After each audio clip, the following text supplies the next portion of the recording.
Library, canteen اور دیگر سہولیات کے فقدان پر ڈگری کالج کے طلبہ نے احتجاجی ریلی نکالی۔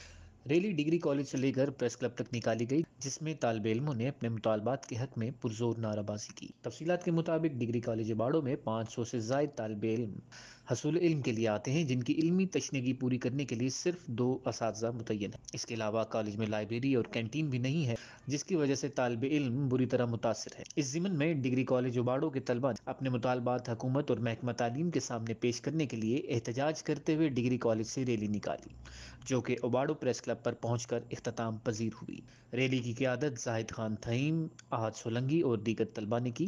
پاک ایشیا ویب چینل کے نمائندے نے بتایا کہ ریلی میں طلبہ کی بڑی تعداد نے شرکت کی، جنہوں نے اپنے مطالبات کے حق میں نعرے بازی کی۔ مظاہرین نے اپنے حقوق بیان کرنے کے لیے پلے کارڈ بھی اٹھا رکھے تھے۔